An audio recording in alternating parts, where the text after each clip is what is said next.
everybody, Doug Mystic Eye here, getting ready to do our next turn 5 I believe of Darkest Night, and just want to say happy holidays to y'all, or just flashing our tree. It's so funny, I did this a couple times, and the things people note is kind of amusing.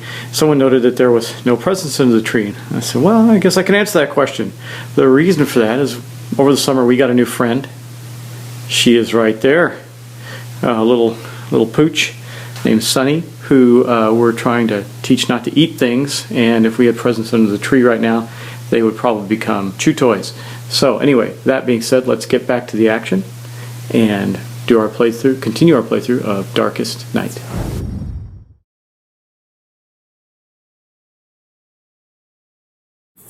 So, keeping with the trend, we're going to start with the druid.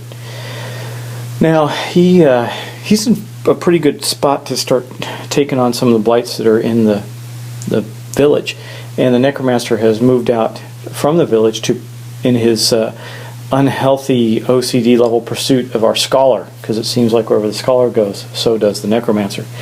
They must have known each other in Scholar Academy or something years before.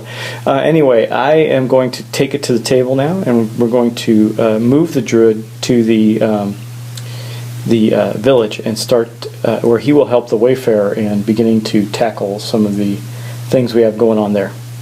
So, be right back.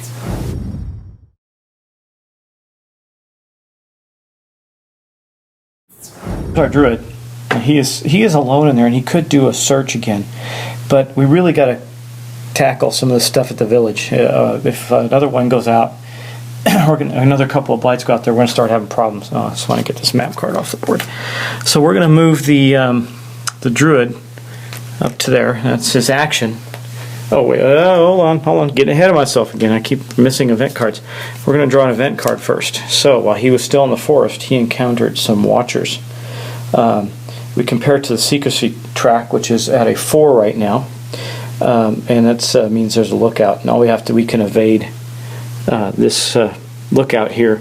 Now, I have as far as abilities are concerned, he's got +2 elude there, and because he's in his wolf form, he's got +1 elude there. So he's going to get 3 total dice to elude this. He rolled a 5, a 1, and a 2. And we needed a 4, so there's the card right there. We needed a 4, so he eluded the watchers in the forest, escaping them and making his way on the lonely road to the village, which is good for him because he needed to increase some secrecy. There, he increased his secrecy. Now, he is going to have to encounter these blights. Now, there's only one that he's going to fight, but you notice that he needs a 5 or a 4 on fighting or eluding. He's got, I think what we're going to do this time is we're going to try and elude the revenants that are in the village. As he gets there, he's going to try and hide out until he can attack them, or attack. Maybe perhaps he might attack one of the other blights. We'll see. But so he's going to for his ability to elude, he's got to beat that 4. And again, he's normally got 3 dice, but because of the other blight there, that's the evil presence, says -1 to eluding, he's only going to get to roll 2 dice. So we're going to do that, and he did succeed. He got a 2 and a 6. So he was able to elude the revenants at that location, and that will end his turn. Okay, moving on.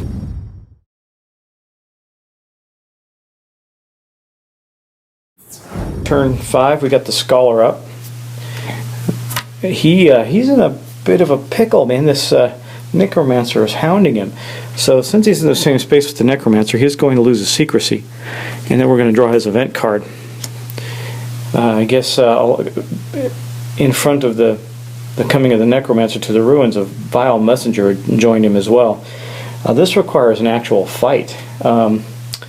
The scholar gets no bonuses there. It's part of the blight that's existing there, so he will not get. That's wrong guy. He will not get the that there right there. Fight with 1 die before rolling. Pick 1 and add 1 to its result. He's not going to be able to do that apparently. So he's just going to have to do a straight up die roll. He might get hurt here. Let's see. Yeah, he did. We rolled a 1, so he is down to 2 grace. That's not too good for him. And he's got our good old friend, the Necromancer, right there with him. So for his turn, I hate to say it, he was going to do some more searching there, but he going to run away. There was a dark fog there and the corruption, which isn't too good. You know, the person that would be good there is our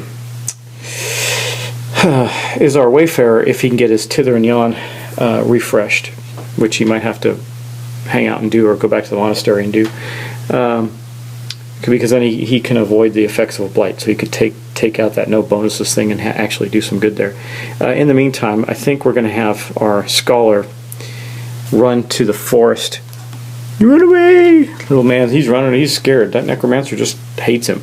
So he ran to the forest. That is going to be his turn. I think the reason I ran him to the forest, I think on his next turn he's going to go back to the monastery and perhaps pray. So that's turn 5 for the Scholar.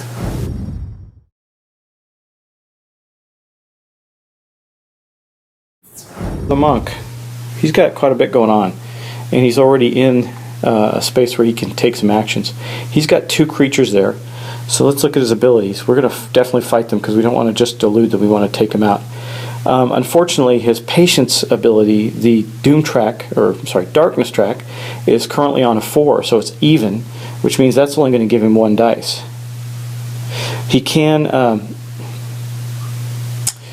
activate his Chi Burst to get the Chi tactic and add another, or he can, well, see, that's for eluding, so we don't want to do that. He definitely wants to fight. Unfortunately, he's only got 1 dice right now to do it with, and he's got to beat, well, he only needs a 3 to beat the Shades, so he needs a 2 if he uses his Chi Burst added to his patience, and the next turn he'd have 3 dice to go against the other one.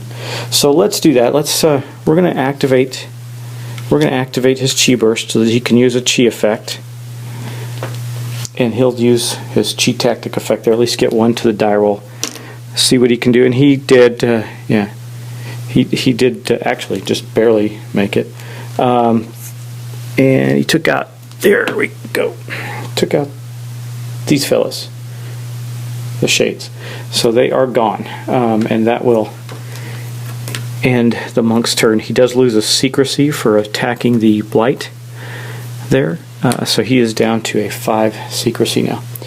Moving on now to the Wayfarer.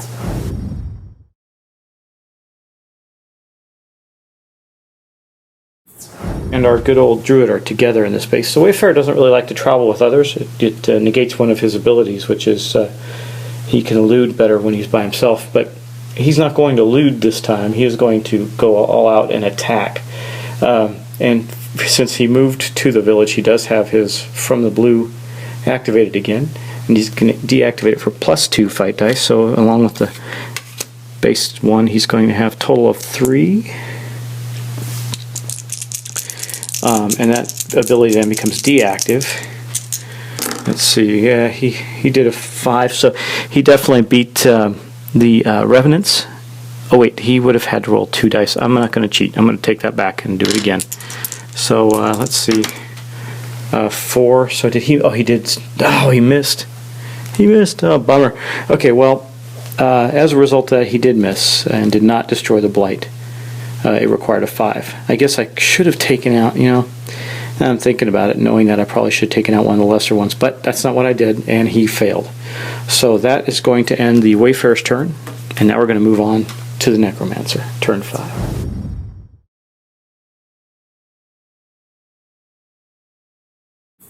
What happens is this, the darkness track goes up to 5. We're starting to get a little hairy there, because when he gets to 10, then it's going to create 2 Blights when he lands someplace. We're going to see where he moves.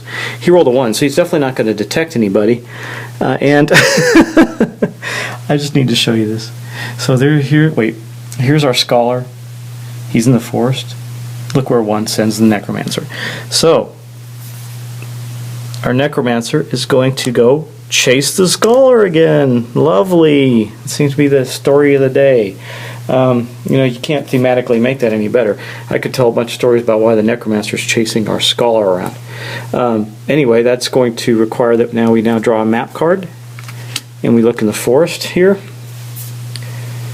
that is going to drop an evil presence onto the board. Here's the evil presence. Sorry, it's not focusing very well. I'll pull it back a little bit. There you go. And what does that do? That -1 to eluding. So I'm not really going to hurt our good friend, the scholar, right now, but you know, he's starting to get a little low on secrecy. He's definitely low on grace because this Necromancer will not leave him alone, and he is fleeing to the monastery to try and elude this evil creature that will not leave him be. So that is going to end turn 5, and thanks for watching.